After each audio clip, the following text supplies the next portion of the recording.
Portugal já escolheu. Um novo ciclo político começa agora. O que vem depois das eleições? Aceda à informação que não cabe numa manchete. Assine hoje, com até 55% de desconto, e habilite-se a ganhar um dos 10 cartões oferta FNAC que temos para oferecer. Tudo em observador.pt. Os japoneses achavam os portugueses bárbaros e os portugueses achavam os japoneses relativamente bárbaros, embora eu acho que isso é interessante. Os portugueses tiveram sempre um grande respeito pelo Japão. Aí na relação com os japoneses ou com os chineses, onde os portugueses têm algum menosprezo é com os chineses, porque os chineses são estritamente mercadores, enquanto que os japoneses, com aquela classe samurai, aproxima-se muito do ethos da nobreza.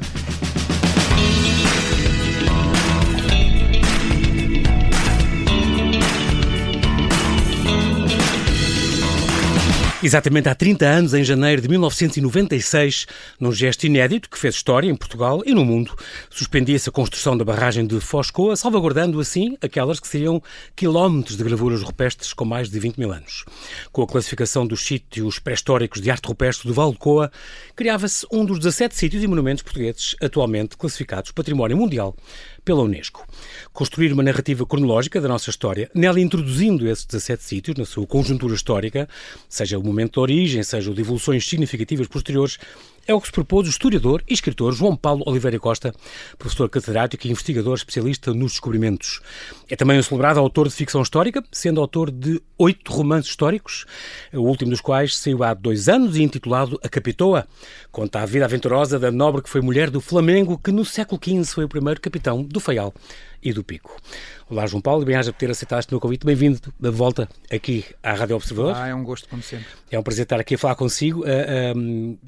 Toda a gente já o apresentei, já é a terceira vez que vem aqui, o historiador e especialista na expansão portuguesa, diretor do CHAM, ainda é? Do Centro Histórico de História da Alemanha. Investigador, outra vez. Investigador. O tal que eu costumo falar sempre, que é esse historiador que nasceu no Dia das Mentiras. Exatamente. Para escolher a história, como o José Rodrigues dos Santos também. Não sei se é se é o teu antes não, mas é também de 1º de Abril. Sim, nós somos da mesma idade, eu conheço e acho que somos mais ou menos da mesma idade. Sim, deve ser 62 ou assim, também deve ser por aí. Muito bem. Depois deste mestrado, depois de licenciado em História, tiraste este mestrado em História dos Descobrimentos e da Expansão, com esta tese sobre a descoberta da civilização portuguesa pelos japoneses. Não, ao contrário, da civilização japonesa pelos portugueses. Pelos japoneses pelos portugueses? Sim. Então, está exatamente ao contrário. Tem a ver com a presença dos portugueses no Japão. Pronto. E foi por causa disto. Agora, quando foi esta exposição em Osaka, foste lá ou não? Não fui lá, mas fui o consultor técnico da narrativa histórica do pavilhão. Ok. Depois não se proporcionou lá a ir, mas sim, acompanhei a preparação da nossa Ana Gomes esteve aqui a falar disso, a filha, não é? Sim. A Joana. E de facto, foi um grande sucesso aquela nossa apresentação. Sim, o pavilhão estava muito bonito, eu vi fotografias, estava muito bonito. Muito bem. E depois também a tese de doutoramento é que foi o cristianismo no Japão e o episcopado Dom Luís de Sequeira, certo? Exatamente. Que o tal jesuíta que tinha estado também em Macau e que foi... Sim, foi bispo do Japão. Ele foi o único bispo da Igreja Católica que naquela época fez trabalho consecutivo, portanto teve lá dos anos 16 anos, de 1598 a 1614, à frente da Igreja, e durante muito tempo com mobilidade, chegou a ir ao centro do país, andava à volta de Nagasaki com muita facilidade, e portanto é um trabalho muito interessante até do ponto de vista da história missionária. É uma figura muito relevante porque apostou no clero nativo, coisa que ninguém fazia naquela altura. Ele, durante o seu período que lá esteve, ordenou 16 presbíteros, aliás, que é um número... contra as ordens de Roma, se não me engano. Exatamente, sim. Isso quando ele ordenou os primeiros, pouco depois chegou uma carta a dizer não façam, já fizemos. Pois, já estava feito, era válido. Exatamente. E depois continuaram. E é muito curioso. João Paulo, tens as vidas, por exemplo, do Infante Henrique e do Dom Manuel. Há o Dom Luís Cerqueira também merece uma biografia. Merece, eu fiz a tese de doutoramento e nunca a publiquei, mas tenho agora contratado com a Temas e Debates, está no meu pacote fazer, não é publicar a tese de doutoramento na sua totalidade, tem um trabalho com 20 e tal anos. As partes de enquadramento são menos, enfim, estão desatualizadas, mas a biografia propriamente dita, tanto daquilo que é a análise da vida dele, não mudou, mais ninguém que eu saiba estudou assim aprofundadamente, portanto eu penso daqui a 2 anos, tenho 2 coisinhas primeiro para fazer, mas daqui a 2 anos penso a publicar a parte biográfica de Dom Luís Cerqueira, e depois tenho ainda uma outra E o Luís Freud também não era um... exatamente. Tu tinhas um sonho. Lembro-me de ter falado nisso. Um dia queres publicar a vida dele. Exatamente, isso está apontado para os meus 70 anos. Quero porque... Ainda falta muito, então. Ainda falta um bocadinho. Que falta o quê? Que ele tem a ver com a língua, não sei, com o dicionário. O Luís Freud é um revolucionário, é um missionário. Também era jesuíta? Também jesuíta, também no Japão. Sim. E durante 5 anos esteve sozinho, sem ver um único europeu no centro do Japão, e aderiu completamente à civilização japonesa sem trair o cristianismo. E, portanto, ficou ali no meio, porque para sem renegar com as duas coisas... Sem o tema do silêncio que nós conhecemos do livro. Exatamente. O filme, portanto, do livro, é uma personagem fascinante. Incrível. Que eu desejo muito, enfim, eu quero dedicar os últimos... Preciso daqui a 2, 3 anos começar então a ler sistematicamente as cartas. Eu conheço muita coisa, mas tenho que ler sistematicamente as cartas dele, tenho que ir aos sítios todos lá do Japão. É um pretexto, não é? Tenho que exatamente. Desculpa, mas eu tenho que ir ao Japão ainda. Ele andou pelo Japão sim, todo? pelo Japão Central e pela zona de Nagasaki. Portanto, e, portanto, são zonas que umas eu conheço, outras há coisas que eu ainda não conheço do percurso dele. Mas é uma figura realmente fascinante, não só do ponto de vista da história missionária, mas do ponto de vista do que é da história da interação cultural. Portanto, é realmente uma daquelas pessoas que ele tem um texto que o Claude Lévi-Strauss, que é um dos grandes sociólogos do século XX, classificou como o primeiro texto de antropologia. E, portanto, é um gênio. Onde ele descreve os tipos, dos géneros. Descreve os costumes do Japão e os da Europa, mostrando como são totalmente diferentes, mas são igualmente polidos. E, portanto, não no sentido de desvalorizar o outro porque é diferente de mim, mas é aceitar que, mesmo sendo diferente, incrivelmente é igual, é tão polido como eu, que é uma coisa que mesmo hoje temos muita dificuldade muitas vezes em aceitar. Não é? Eu ia perguntar a questão nós sendo Nambanjin, sendo os bárbaros do Sul, eles viam-nos também assim, ou achavam que nós éramos mais reles de civilização? A maior parte das pessoas não tem esta elevação, que é rara. E, portanto, os japoneses achavam os portugueses bárbaros e os portugueses achavam os japoneses relativamente bárbaros, embora eu acho que isso é interessante. Os portugueses tiveram sempre um grande respeito pelo Japão. Aí, na relação com os japoneses ou com os chineses, onde os portugueses têm algum menosprezo é com os chineses, porque os chineses são estritamente mercadores, enquanto que os japoneses, com aquela classe samurai, aproxima-se muito do ethos da nobreza, também da maior parte daqueles homens, fosse dos capitães, fosse mesmo da maior parte dos mercadores, que muitos deles eram antigos soldados, e todos eles tinham a ideia da honra como um elemento essencial das suas vidas. E isso com os japoneses era certinho, e portanto há uma admiração que é recíproca, então, embora admitindo depois que eles têm coisas que são bárbaras, porque são as coisas em que são diferentes uns dos outros. É muito engraçado. Lembrava-me disso do Luís Freud. Entretanto, ainda há uma década foste condecorado pelo Imperador Hirohito com a Ordem do Sol Nascente. Já agora, se me permite atualizar a minha biografia. Sim, diz. Entrego agora este mês na Temas e Debates o meu 9º romance, que é uma vez mais entre o Japão e o Portugal também. Portanto, é nesta ambiguidade, e o Luís Freud é uma das poucas personagens históricas que entra como protagonista do próprio romance, porque exatamente é uma personagem que se presta a fazer estas... É incrível. A mostrar, e eu acho que é importante que o público de hoje, que num tempo em que estamos com tantos radicalismos e com tantas pessoas a achar que os outros nunca prestam, que os outros são sempre uma ameaça, que os outros são sempre o diferente de nós e, portanto, tem que ser bárbaros porque são diferentes, mostrar como há 500 anos havia pessoas que se podiam fundir. Civilizadas, exatamente. E inventei uma história com um japonês a viver no Alentejo, enfim, espero que as pessoas gostem. E eu também li há uns tempos, João Paulo, agora não vou dizer de cor, mas era um livro sobre língua, o português que era famoso, Domingos qualquer coisa, seria um português que era tradutor, mas agora não lembro se era na China ou se era no Japão. Não estou a ver qual é. Um famoso também que chegou a ser, que também era esse é o João Rodrigues de Sousa, não? Deve ser o João Rodrigues de Sousa. João Luís? Rodrigues de Sousa. João Rodrigues, de certeza. Sousa era para o nome dele também? Intérprete, não, Sousa é a palavra japonesa para dizer o intérprete. Então era isso. Essa é outra das grandes figuras. Tem uma biografia também antiga, uma coisa já escrita do Michael Cooper, que é um ex-jesuíta norte-americano, então é isso. Que fez a biografia dele nos anos 70. Que também é e o João Rodrigues tem uma fascinante. Figura, ali na altura em que saiu o Silêncio, eu disse já existia, o livro é antigo. O João Rodrigues é o autor da primeira gramática da língua japonesa. Quando dizes gramática, é mesmo gramática ou é um dicionário? Não, tem as duas coisas. Tem a arte da língua japoa e tem o dicionário. Portanto, a língua japoa, como ele diz? A língua japoa, como se dizia na altura. Engraçado. E de facto também a relatar costumes e coisas assim. Exatamente, sim. E sobretudo a explicar como é que funciona a língua. E que é uma coisa que é muito útil. Os linguistas japoneses não podem dispensar a leitura destes textos. Muito bem. Uma coisa que também lembro de teres dito, João Paulo, é a questão das tuas leituras passarem também pela ficção científica, que eu acho extraordinário. Sim, continuas tens gosto nisso? Continuas? Não tenho tempo. Agora vejo mais filmes de ficção científica, eu tenho pouco tempo para ler. Como tenho pouco tempo para ler, vejo mais filmes e séries. Eu sou apaixonado pela ficção científica. Eu creio pela mesma razão que sou apaixonado por filmes históricos. Acho que é questão do tempo, não é? O tempo é elástico. Exatamente. Será para o futuro, claro, exatamente. E depois também há este eu estou agora a reparar que este teu livro, o último que estamos aqui a falar, o Portugal e o Património da Humanidade, é dedicado a este espanhol, a este historiador andaluz, exatamente, que foi uma pessoa muito importante também, porque fez ele era especialista em mundos indígenas, ele deixou-nos há 3 anos, e era colaborador do CHAM também, e tinha uma tese também, preparou com vocês uma documentação relativa à expedição de Fernando Magalhães e Sebastião Elcano, não é? Sim. Daí a razão da dedicatória. Juan Marchena Fernández foi um dos meus melhores amigos, e enfim, mesmo falecido, é um dos meus melhores amigos, que faleceu. Eu tinha falado com ele, tínhamos trocado mails, e uma hora depois caiu fulminante, com uma 5 fulminante. E, portanto, mas com quem eu trabalhei talvez 20 anos. Era um historiador muito querido, como professor, como autor. Era uma figura fantástica, adorado por toda a gente. Exatamente. Eu fui muitas vezes à casa dele em Sevilha, andei com ele para a América Latina. Ele era especialista na história da América Latina, exatamente. Na América Latina e em Portugal. Eu aprendi a conhecer melhor o fado com ele. Ele passava sempre, no mês de dezembro, no Bairro Alto. Com a mulher, e portanto era um apaixonado de Portugal, e juntos houve uma coisa muito bonita nessa altura.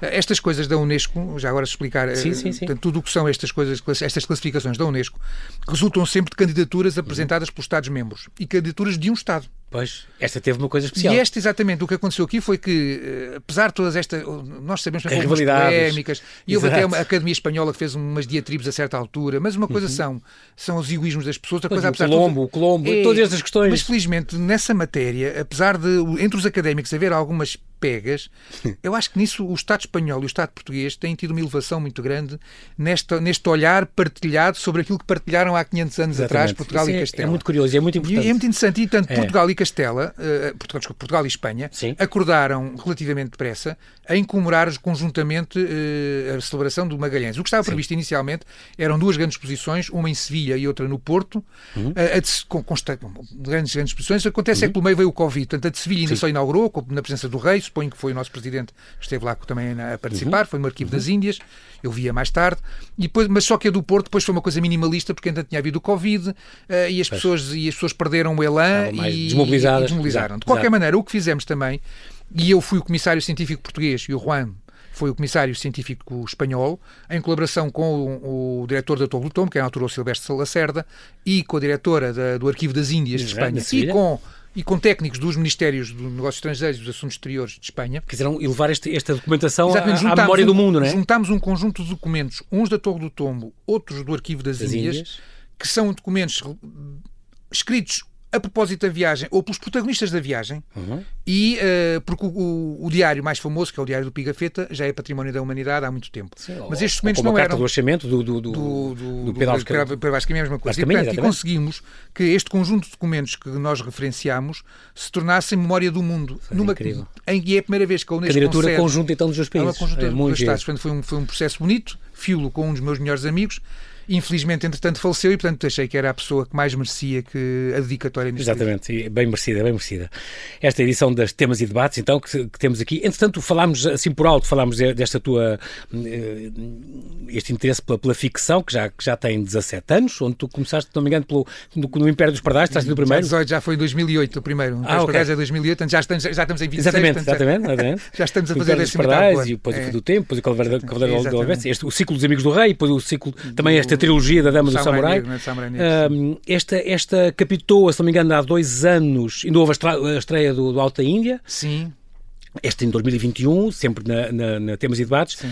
E esta da captou, então, esta vida dela é mesmo verdade? Existiu esta Dona Brites de Macedo? Era a mesma mulher do Jorge Dutra? Verdade, eu conheço um padre do Faial chamado Luís Dutra, exatamente. Pois, então, o descendente de afilhados, mas sim. Desse impacto, não é? Sim. Agora, portanto, a Dona Beatriz de Macedo casou com o Jorge Dutra quando tinha 20 era uma dama da corte, era uma fidalga. É uma fidalga da Casa de Viseu que vai com o marido que lhe impingiram que era um Flamengo. Para um espaço no fim do mundo. Em 1468, os Açores não são o fim do mundo, ainda não há América, nem se imagina ainda, e portanto ainda não há rotas para o sul muito importantes, portanto, e depois não vai para a terceira, que é para onde passam, vai para o Faial, que ainda é mais para lá. Exatamente. E portanto partem do zero, mas partindo do zero, quando ela faz o testamento 60 anos depois, ela é riquíssima. E sendo riquíssima, ela enviou em 1495. Sim. Continua lá, e o que ela diz no primeiro, ela faz 2 testamentos. O primeiro faz em 1527. Em 1527 diz: bom, eu estive aqui a pensar e eu tive aqui um problema de consciência. Estou a dizer levemente. Tive um problema de consciência e cheguei à conclusão que gastei mal a terça do meu marido, que era para gastar em missas, e gastei-a livremente. E, portanto, livremente é instança, não pode ser de outra maneira. Sim. Seja em roupas, seja em festas, seja com amigos, seja o que for. Sim. E portanto agora cheguei à conclusão que agora dou a minha terça para compensar aquilo que durante estes 30 anos desbaratei. 5 anos depois faz uma adendo ao testamento e diz: agora que estou em artículo mortis, por assim dizer, já estou entravada na cama, estou prestes a morrer, digo: retiro aquilo que disse em 1527. Não é preciso. E portanto eu só com isto fiz o romance. E o romance para mim é uma declaração de amor aos Açores, que é a área do país que eu tenho uma relação muito, muito intensa. É uma espécie de relação de amor, de declaração de amor aos Açores. Mas não tens lá a família e isso, não. É só mesmo por gosto pessoal. É um gosto pessoal desde que eu comecei a ir para lá por trabalho e que vou sempre que posso. Sim. E portanto achei que era uma homenagem merecida. E é completamente propício, porque é um caso extraordinário de uma mulher que vai para um sítio, quando vai para lá é o fim do mundo, e o mundo é uma coisa ainda só fechada entre a Europa, da Europa à China, e quando ela morre, ela já sabe que o mundo é um mundo global, já sabe da América, já sabe do Oceano Pacífico, e os Açores já deixaram de ser um espaço ultraperiférico para serem o centro do mundo, porque tudo passava ali, o que vinha do Brasil, o que vinha da América Espanhola, o que vinha da Índia, tudo passava ali. No fundo, nos Açores sabíamos notícias interessantes antes de saber no continente. Sim, e portanto é uma vida extraordinária. Dias antes. E portanto, para isso também beneficiei, porque nos Açores há uma crónica absolutamente fabulosa, escrita no final do século XVI de Gaspar Frutuoso, que são as Saudades da Terra. Exatamente. E o Gaspar Frutuoso, todas, exatamente, ele descreve, portanto, ele é baseado em São Miguel. Segundo reza a lenda, ele, que embora tenha estado em Salamanca, só conheceu as ilhas de São Miguel, onde viveu e onde morreu, na Ribeira Grande, e a de Santa Maria, mas ele tem descrições fabulosas das outras todas. E eu, no caso do Faial, peguei no livro dele, umas vezes fui lá à ilha, peguei no livro dele e andei à volta aí com o livro. E corresponde tudo, tal e qual como ele dizia, não tendo lá estado. E portanto, mas houve relatos, e tem expressões deliciosas que eu tentei, e da maneira como as ilhas foram sendo desbravadas a pouco e pouco, eu tentei passar isso para o romance. Capitoa é de facto temas e debates, aqui já fica a ideia, 400 páginas onde vai então falar dos primeiros povoadores dos Açores, um deles, esta Dona Brites de Macedo, a mulher de Jorge Dutra, o primeiro capitão então da Faial e do Pico. Muito bem. A seguir, já agora, falamos disso, já do ano passado, este Portugal 900 anos, o volume primeiro desta coleção, aliás, com o José Ribeiro Castro e o José Eduardo Franco, uma edição da Princípia, que eu gosto muito destas frases tuas: descendemos dos lusitanos, dos romanos, dos celtas, dos suevos, dos visigodos, dos moçárabes, dos judeus e outros que aqui se encontraram. Esta questão que tu apontas sempre da questão do Estado de língua, e como a língua, somos um caso raríssimo disso na Europa, que deve à nossa identidade, não é? Bom, só dizer que nós temos muito gosto, o José Ribeiro Castro, o José Eduardo Franco, temos um enorme gosto em ter uma parceria com o Observador, através de uma coluna semanal que sai à quinta-feira, e portanto, esse livro Portugal 900 anos, volume 1, é o resultado das primeiras 52, salvo erro, portanto é o resultado do primeiro ano, tanto de abril de 24 a abril de 25. E é um exercício interessantíssimo que nós temos feito. Aliás, a última crónica que saiu foi minha, outra vez, sobre um subprojeto entre esta ideia de um Portugal que quer olhar para si próprio, que é as escolas 900 anos, que é a esperança de poder termos nas escolas, não é estarmos a impingir aos miúdos de história, não é que eles nas suas atividades, pode ser na geografia, pode ser na matemática, que tenham uma pequena atividade em que lhes seja dito: vocês vivem num país que tem 900 anos. Exatamente. Isso obriga-nos a pensar porque é que temos um país com 900 anos. Exatamente. A língua é, de facto, uma coisa extraordinária e que tem coisas únicas na história do mundo mesmo, porque quando em 1297 o Dom Dinis assina o Tratado de Alcanices com o rei Fernando IV de Castela, criou uma fronteira que ainda existe hoje. Mas ninguém na altura podia adivinhar que a fronteira ia ficar na mesma durante 720 e tal anos. Eu sei que há o caso de Olivença, mas Olivença é uma particularidade. Isso com o Zé Ribeiro Castro é outro assunto. E é uma particularidade até porque o tratado está em vigor e por isso essa anexação formalmente não é reconhecida. Sim. Pronto, sim. Portanto, é o que é. E o que é interessante é que, em mais nenhum caso, a língua, portanto, a partir de 1997, todas as pessoas que falavam português estavam dentro da fronteira e não havia nenhuma comunidade de falantes da mesma língua fora da fronteira. Ora, isto não acontece com mais nenhuma língua, porque tudo o resto estava misturado. Mas a França só fala francês, a partir de uma certa altura. Mas também se fala francês no Luxemburgo, na Bélgica, na Suíça. Exatamente. Não é portanto, não é sim. o caso de Portugal. E depois o que é mais extraordinário é raríssimo, então. é que depois nos séculos XIX e XX, reparem uma coisa, voltou a funcionar a questão do Estado de língua, porque enquanto que a América Espanhola se desagrega de 4 vice-reinados para mais de 20 países, a América do Sul portuguesa, que eram 2 Estados separados, o Maranhão e o Grão-Pará de um lado e o Brasil do outro, funde-se num único Estado de língua. Contra a corrente, contra tudo o que... E quanto até algumas tensões internas ao princípio. E depois, no século XX, também Angola e Moçambique não são Estados de língua. A única coisa que junta todas aquelas etnias diferentes é a língua portuguesa. Enquanto que os Estados de língua francesa e de língua inglesa têm fronteira uns com os outros, os Estados de língua portuguesa não têm fronteira com outros Estados de língua portuguesa. É um caso excepcional. Estávamos a falar da história de 900 anos que nós temos, deste Estado de língua que nós somos, raríssimo no contexto europeu. E é uma coisa que eu sei, João Paulo, é que tu reivindicas o Estatuto de Portugal como nação inovadora, expansionista e pioneira, ora vanguardista, ora retardatária, mas sempre parte de uma Europa que exaltou e que engrandeceu. É extraordinário porque muitas vezes não reconhecemos. Hoje em dia é moda olhar para o nosso passado e esquecer o descobrimento e fomos colonialistas e temos de devolver o nosso maravilhoso património são anacronismos. Da etnografia. Sabe, quando as pessoas dizem isso, depois nunca dizem o que é que há para devolver. Portanto, é uma teoria, mas depois tem uma aplicabilidade prática muito difícil. Aliás, eu não conheço. Em França fizeram muita coisa, não é? Sim, disso. Mas a questão é... Para o Mali, para o Chad, para a coisa. Mas nós não temos, da parte dos países de expressão portuguesa, nenhuma reclamação que se perceba. E eu já defendi que não tenho dúvidas nenhumas que se houvesse algum objeto que é importantíssimo para as populações e que não seja de uma coleção particular. E há coisas, a maior parte das coisas estão nos nossos museus. É bom que as pessoas percebam. Quase todos os objetos de origem não portuguesa, origem colonial, se quiserem, que temos nos nossos museus, como o Museu da Arte Antiga, o de etnografia. O de etnografia, que tem umas coleções mas assim, as coisas que eu mais vi, mais fascinantes na etnografia, que visitei há um ano, eram aquelas coisas brasileiras que foram compradas, foram encomendadas e compradas aos índios da Amazónia. E são negócios. São negócios. Ido roubar e... Os marfins do Benin, são negócios, parte dessas peças com símbolos nacionais, portanto é coisas que foram compradas. Portanto, não foi roubado, é comprado, é fruto do negócio, porque há um problema de fundo na visão da expansão portuguesa. Nós, os nossos antepassados e nós próprios, gostamos de exaltar a conquista, fascina-nos a conquista, fascina-nos a violência, não vale a pena, fascina-nos. E portanto, que é sinal, somos poderosos, aquela coisa. Mas como uma pessoa como eu, que estuda a expansão portuguesa sistematicamente, desde o Brasil até o Japão, sabe que na maior parte dos sítios onde os portugueses andaram, sobretudo na Ásia, posso ser sem exagero, que 90% das interações são pacíficas. Foi um grande negócio. Sobretudo na Ásia, onde não há colonialismo. A ocupação de Goa, mas o resto são entrepostos. Portanto, nos entrepostos não há colonialismo. E, portanto, há uma forma desviada. Sri Lanka, porque nós ficamos muito apegados, estamos muito apegados à ideia dos cronistas, da epopeia dos cronistas. Só que os cronistas, a crónica é uma coisa ideológica e não é enviesada, não é a realidade. Exatamente, como se fosse a historiografia do Estado Novo. Nós temos uma noção. Exatamente, temos uma noção. Tem uma época. O Vasco da Gama só chegou à Índia porque o sultão de Melinda lhe emprestou um piloto. E os portugueses só se fixaram na Índia porque o rei de perante o fracasso das negociações entre Portugal e Calicut, o rei de Cochim chamou os portugueses e ofereceu-lhes uma aliança. Que é uma das coisas fundamentais, e por isso é isso que eu insisto, portanto, em relação ao exterior, não há, eu já desafiei algumas pessoas, eu já desafiei num programa em direto na televisão e ninguém me foi capaz de contrariar, que pedi que me dissessem o nome de um africano que tivesse sido transportado do Atlântico para outro sítio qualquer, da África para outro sítio qualquer, depois de 1450, que tivesse sido capturado pelos portugueses. E ninguém é capaz de me dar um nome porque nenhum foi. Portanto, há um negócio que começa nas praias africanas. E, portanto, está tudo mal, mas está tudo mal, mas é uma coisa mais complexa do que simplesmente chegar lá, do que a violência de uns.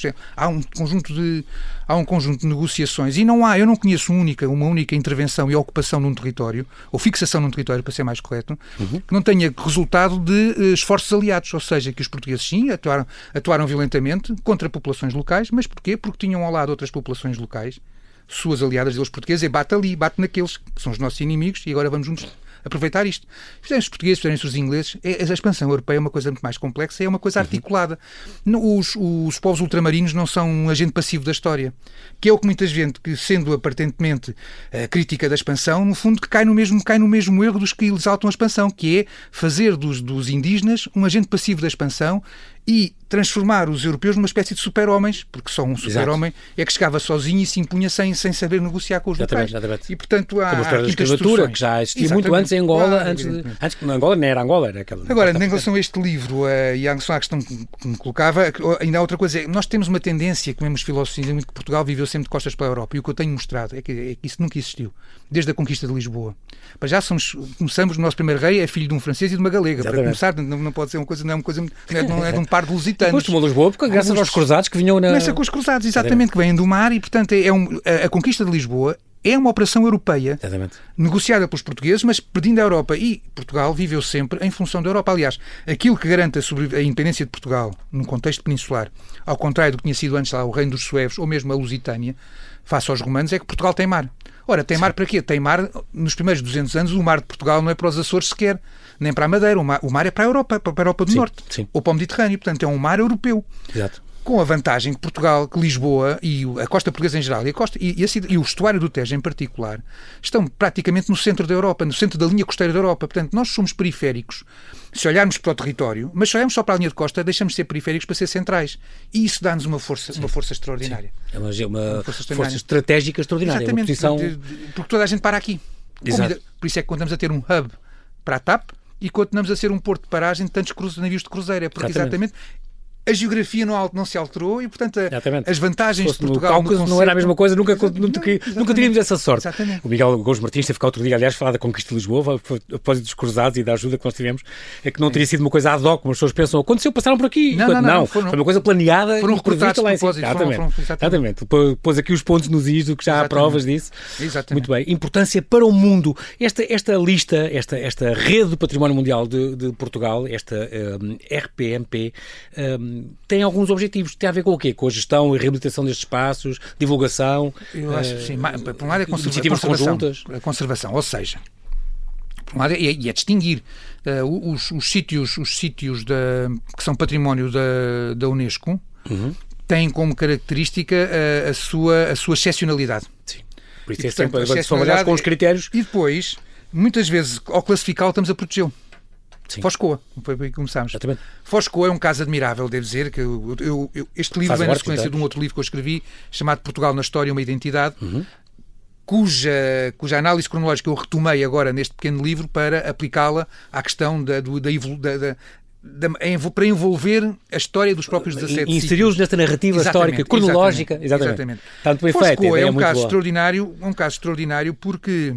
sabemos, os mais velhos lembram-se da história, as gravuras são descobertas em função dos planos de construir uma barragem naquele sítio. A lei obrigava a haver um trabalho arqueológico prévio que ali deparou com um tesouro. Exatamente. Seja como único for, no mundo, seja como for, isto apanha uma transição dos últimos tempos dos governos de Cavaco Silva e depois a vitória eleitoral de António Guterres. E o António Guterres ganha em outubro e bloqueia tudo em janeiro. Exatamente. E bloqueia tudo no janeiro seguinte, que é uma decisão realmente inspiradora para o mundo, porque foi uma vez em que foi por uma vez uma sociedade, e felizmente foi a nossa. É um orgulho. Exatamente. Como orgulho. Sociedade civil, uma das maiores do povo. Uma das grandes medidas do governo, eu acho que eu disse também nestes 50 anos do pós-25 de Abril, se há um governo luminoso o governo de António Guterres antes da segunda eleição. É um tempo de reformas, por mais que digam mal, o rendimento mínimo garantido é a maneira de inserir pessoas na sociedade. E, portanto, e com o tempo há de se perceber que daqui a 100, 200 anos vão dar uma importância ao rendimento mínimo que não se pode dar numa geração. É um trabalho mas começou. É um trabalho que começou. Sim. E tem esta coisa extraordinária que é prescindir de uma barragem para conservar. Mas eu acho com toda a pressão economicista e a pressão energética. Só que já, eu acho que as pessoas já perceberam hoje, por exemplo, que Foscoa ganhou muito mais. Sim. Porque Foscoa, em vez de ter sido um sítio onde estavam meia dúzia de engenheiros a controlar umas descargas de água, é um sítio onde vivem agora pessoas, vivem pessoas é um cultas. museu fabuloso. O museu é uma maravilhoso. joia. O museu é maravilhoso e por cada... Isto é como antigamente, isto é como os cavaleiros da Idade Média. Quando a gente fala de um cavaleiro num campo de batalha, numa medida, não há um homem, são 5. É o cavaleiro, é o escudeiro, é o pajem. Ora, cada vez que se... Enfim, no caso de Foscoa, cada vez que se cria um equipamento cultural e que se coloca lá um licenciado, o licenciado não pode trabalhar sozinho. Claro. Portanto, não pôs trabalho, um licenciado não pôs trabalho, são 3 ou 4. Exatamente. O administrativo, há toda uma equipa, a pessoa de limpeza, tudo é preciso porque senão não funciona. Sim. E, portanto, o impacto sobre a região de Vila Nova de Foscoa desta barragem, eu tenho ido lá várias vezes, no verão. Curiosamente também é do Val do Coa e do Ciega Verde, portanto é outro local transfronteiriço, que é classificado. Portanto, aqui neste caso, foi em 98. A classificação ajudou neste processo, que era um processo acompanhado pelas pessoas amantes da cultura com muita força, sempre com as pessoas das barragens um bocadinho contrariadas. Dou um exemplo de um exemplo parecido com o caso de Angra do Heroísmo. Porque Angra do Heroísmo, devido exatamente à classificação, teve mais força para se reconstruir do terremoto de 1 de janeiro de 1980, exatamente como era antes. É uma coisa admirável. Sim. Aliás, tu falas nisso, não há tentações possíveis. É uma coisa, eu já fiz a experiência com um grupo de viajantes que andava comigo, estarmos na Ilha Terceira. A excepcionalidade desta restauração. E porque estávamos, não sei se estávamos no Monte Brasil, se estávamos junto ao Forte de São Sebastião, mas eu peguei e na leitura das últimas páginas do Mau Tempo no Canal, do Vitorino Nemésio. O Mau Tempo no Canal, embora se passe entre o Faial, o Pico e São Jorge, naquela zona, o canal. Na verdade, a narrativa termina em Angra do Heroísmo. E termina com uma descrição, tipo uma olho de falcão, uma vista da cidade. Ora, essa vista é escrita pelo Vitorino Nemésio nos anos 40, quando escreve o Mau Tempo no Canal. Exatamente. Ora, eu hoje, apesar de ter havido um terremoto... 80 anos depois. 82, e tendo a cidade caído toda, ou quase toda... 3 quartos, por exemplo, foi um exemplo construído. Eu já vi fotografias, aquilo é uma cidade completamente devastada. A verdade é que nós olhamos para ela e vemos exatamente o mesmo que o Nemésio nos descreve. Exatamente. Isto tem a ver, isto em parte conservou essa memória e essa pré-existência. E em parte decorre exatamente da classificação. Exatamente. A classificação. Muito importante. Porque cada vez que um sítio adere a estas classificações, isso significa que tem que fazer uma aposta cultural. Cá e fora, por exemplo, uma das coisas também que é importante perceber é que nós, além dos 17 sítios, temos mais duas dúzias de sítios que são património da Unesco, espalhados pelo mundo. Exatamente. Eu estou a pensar agora concretamente no caso da Cidade Velha na Ilha de Santiago, em Cabo Verde, que é um sítio lindíssimo, onde a classificação tem feito com que o governo cabo-verdiano possa legitimamente, no quadro das disputas políticas, onde é que se gasta o dinheiro público, ali não há dúvida nenhuma que tem-se gastado o dinheiro público. Por exemplo, nós neste momento temos uma equipa de arqueólogos do Chama, em colaboração com o Instituto de Património Cultural de Cabo Verde, a escavar a Misericórdia, que tem sido um trabalho que começaram no verão passado e têm encontrado estruturas absolutamente gigantescas. Estão felicíssimos, nós estamos felicíssimos porque gostamos de encontrar estas coisas. Claro. O governo cabo-verdiano está felicíssimo porque estão a estudar as coisas deles com técnicos de alto gabarito. Claro, e que está a valorizar uma cidade património da humanidade. E que ao mesmo tempo é uma fonte de estudo. Eu não me esqueço, também lá, exatamente nesse mesmo sítio, eu tenho fotografias no Forte de São Filipe, que faz parte do complexo do sítio Unesco, com várias turmas de crianças, talvez da primária, eventualmente ali a visitar. Os sítios também, pois os sítios são muito importantes para atrair e a comunidade educação, local.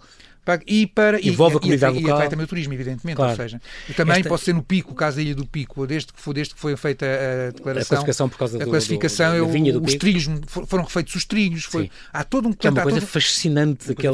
É preciso estar lá e ver como aquilo é fascinante, aquele dédalo de muros negros com a ideia do frade que primeiro pôs uma semente e que lhe deu. E é incrível. Temos esta classificação, é uma coisa muito já os czares mandavam vir buscar o vinho do Pico. O vinho do Pico é impressionante, o lagido, aquilo tudo. É lindo. E pelo resto do mundo, o João Paulo estava a falar nisso, por causa deste livro, tem estes 17 que nós temos, sim.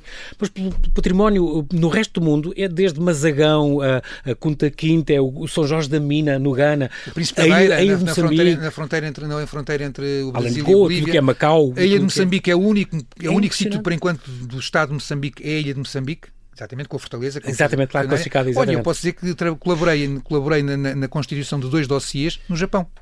Gostei também. Há 20 anos foi um sobre as minas de Iwami. As minas de Iwami são umas minas de prata que floresceram precisamente na altura em que os portugueses lá chegaram. E, portanto nós temos essas minas assinaladas nos nossos mapas. E então, na altura, isto nos anos 90, eu trabalhava ainda mais sistematicamente sobre o Japão e fui contactado pela comissão que estava a construir o dossiê para a candidatura das minas de Iwami a Património Mundial e financiaram para que eu tivesse 2 investigadores durante 2 anos sob a minha coordenação na Torre do Tombo e no Arquivo Histórico Ultramarino a procurarem documentação sobre mapas e isso foi muito útil. Incrível. E mais recentemente também colaborei numa outra classificação que é um sítio de paisagem, que é a paisagem cristã em torno de Nagasaki. Que giro. Tive-me ir ao Japão em 2015, fazer umas conferências e estava a falar com alguns dos colegas que faziam parte do dossiê. E foi cidade fundada por nós, ou não? Nagasaki é fundada por portugueses. Portugueses, porque era Porto, cidade de Porto. Onde havia ali umas coisitas, mas como cidade portuária são os portugueses que a fundam. Incrível. E também honra seja feita à Gulbenkian, que fez estes 3 volumes grandes do património no mundo, com origem portuguesa, fala de Oman e de Marrocos, do Uruguai. Não só fez os 3 volumes, como alimenta um site na internet, tem mantido, e nós é uma acho parceria... que há muitos fortes assim que estão recuperados. A Gulbenkian recuperou ou tinha esse trabalho? E nós temos uma parceria que é a minha universidade, Évora, Coimbra, Clássica, de Lisboa, que continuamos a tutelar e a manter vivo um site para onde foi transferida boa parte dessa informação e que é consultável com imagens e tudo. Além destas 17 coisas que estão aqui neste livro, nós temos 11 sítios na lista indicativa, incluindo a Baixa de Lisboa, onde algum dia será... Eu acho que sim, eu acho que a Baixa de Lisboa é impossível não ser. Tem enfrentado muitos obstáculos por causa das alterações urbanísticas, intervenções, não sei o quê. Mas a Baixa para o século XVIII, a única coisa parecida que eu conheço de facto, é um movimento único tempo é São Petersburgo. São Petersburgo é a única coisa feita de raiz. Exatamente. É a coisa mais parecida que eu conheço. Porque é muito antes das grandes rupturas urbanísticas do resto da Europa, que são do século XIX. O Eduardo Arte Correia falava nisso. Exatamente. Foi muito inovador no seu tempo. E a construção em série, e a a gaiola, tudo isto. Tudo isso, e o facto de as ruas foram funcionais, mesmo com automóveis, até aos anos 80, 90 do século XX. Exatamente. Portanto, durante 200 anos foram funcionais. É extraordinário. É uma coisa extraordinária. Não é? Sim, e depois vi mais coisas que estão também na lista indicativa. O Aqueduto das Águas Livres, que também é assim uma revolução. Depois há coisas que eu acho que deve ser foi uma questão de desenvolvimento da oportunidade. Mértola também era uma coisa que merecia. Claro, Cláudio Torres e aquele trabalho todo. O trabalho do Cláudio Torres. Já escolheram mais outro batistério. Inspirador. É extraordinário. O clássico. E como aquilo ia a mesquita, está conservada. Lá está, repara, uma vez mais, o que aconteceu. É fabuloso. O trabalho do Cláudio Torres, no fundo, resulta de uma articulação entre a academia e o município. Fez com que ainda hoje, passados aqui os anos 80, continuam lá instalados vários, não sei quantos licenciados, exatamente. Com os seus grupos de colaboradores. Exatamente. E, portanto, a Mértola tem uma vida completamente diferente da que teria se não tivesse sido o campo escola. Até porque é do Baixo Alentejo, muito afastado, longe de tudo, todos os centros. Exatamente. E é ali um polo extraordinário. E continua. Incrível. Aliás, por exemplo, eu colaboro muito com o Centro Nacional de Cultura. Dois em dois, no máximo 3 em 3 anos, lá vamos nós outra vez. Vale muito a pena. Vale sempre a pena, há assim coisas novas. Porque aquilo não para. Pois, e, portanto, é uma coisa que os batistérios debaixo do castelo são dizer, houve um que apareceu não há muitos anos, apareceu mais um batistério lindo de morrer, que é incrível. E Vila Viçosa também, como Vila Renascentista local, também é uma coisa que também está a ser pensada a sua classificação. Além das coisas mais modernas, as obras do Cisa, o Jardim da Gulbenkian, o Bussaco, o Palace Hotel também, e o Deserto dos Carmelitas Descalços, tu falas disso também. Porque isso é uma coisa, isso é interessante. Já me perguntaram noutra entrevista porque é que passava com as coisas contemporâneas. Isto é preciso tempo. Claro. O caso do Cisa é um caso excepcional. Também é de uma pessoa excepcional. Sim. Lá está, porque a excepcionalidade é a marca. Exatamente. E, portanto, provavelmente não vai demorar um bocadinho, mas o Hotel do Bussaco já tem 100 anos, está na altura de começar a pensar nessas peças. Sim. O caso do Hotel Terra Nostra é um caso, é uma curiosidade, mas eu digo convictamente, porque o caso do hotel o que é que se passa? Aqui é um bocadinho de paisagem cultural, porque aquele entorno natural também é... Para quem não conhece, o hotel está no interior da Ilha de São Miguel, no Vale das Furnas, na terra da Cidade das Furnas. O que é que tem de particular? Nem se vê, é um sítio onde não se vê o mar sequer. Sim. Foi feito nos anos 30, quando não havia ligações de avião, mas onde já havia imensos açorianos completamente ligados a todos os é só ir ao Museu de Ponta Delgada e ver o que é a arte dos açorianos, feita a escultura dos açorianos do princípio do século XX, que é deslumbrante. Mas o hotel tem a particularidade que é raro no mundo já hoje em dia, do meu ponto de vista, que foi um hotel feito, lá está, dentro dos Açores, pelo mar Deco, que os açorianos não viam em lado nenhum. Sim. O hotel é uma joia em arte Parece que está em Nova Iorque, no meio de Nova Iorque. Mas como a coisa é que passaram-se já 90, agora já se passaram 90 anos. Não o descaracterizaram. E todas as inovações foram feitas sem introduzir mais nada. Eu estive lá hospedado o ano passado e maravilha-me que até as mesas de cabeceira ainda são Art Deco. Portanto, desse ponto de vista é uma peça que há poucas no mundo, porque a maior parte dos hotéis que foram construídos como Art Deco foram, entretanto, depois alterados ou destruídos ou alterados. Exatamente. E, portanto, então, eu creio que nem penso que isso nunca tem hipótese. Eu acredito que não tenha hipóteses, mas dá-me... Não, mas eu acho... toda a envolvente, eu acho que também merece... Eu acho que, pelo menos os meus leitores e agora aqui os nossos ouvintes têm o direito de saber que Portugal tem, de facto, uma das raríssimas peças de hotelaria genuinamente Art Deco, perdidas no meio do Oceano Atlântico, mas não, fixas ali. É incrível. E num sítio lindíssimo. E nós temos a terminar, mas há outra coisa também que eu quero lembrar, que gosto muito, que é esta questão de fez 30 anos, no ano passado, a paisagem cultural de Sintra, que foi a primeira vez que a Unesco aprovou e esse conjunto entre a parte construída e a parte natural, porque os jardins e todos os parques feitos está a ver, só nesta conversa já falámos de duas coisas, que a falar daquilo que Portugal é um vanguardista. Já falámos pelo menos duas coisas que os portugueses fizeram antes de todos os outros relacionados com a Unesco. Este parque, esta paisagem integrada e o tal documento, a tal validação dos documentos do Magalhães, pelo facto de termos sido os primeiros, com a Espanha, neste caso, evidentemente, que era preciso ter um parceiro, mas fazemos parte dessa parceria inovadora. Isso é muito bom. Isto só para explicar que, de facto, apesar de nós temos a tendência a olhar para a nossa pequenez, a nossa pequenez é muito grande. É o que eu posso dizer sobre é muito grande. É verdade, e é maravilhoso. E aqui tem dificuldades, tem limitações. Claro que sim, somos pessoas. Mas faz parte, exatamente. Não somos como nós também não somos todos iguais e só com duas dimensões. Mas reduzir o país só à pequenez e só às coisas que correm mal é um disparate. É um disparate. Muito bem, e para isso, e aqui está uma boa sugestão para elevar o nosso ego, a nossa moral aqui em relação ao nosso país, Portugal e o património da humanidade, de João Paulo Oliveira Costa, uma edição da Temas e Debates. João Paulo, até à próxima, bem-aja por ter vindo. Muito obrigado. Até à próxima, muito obrigado.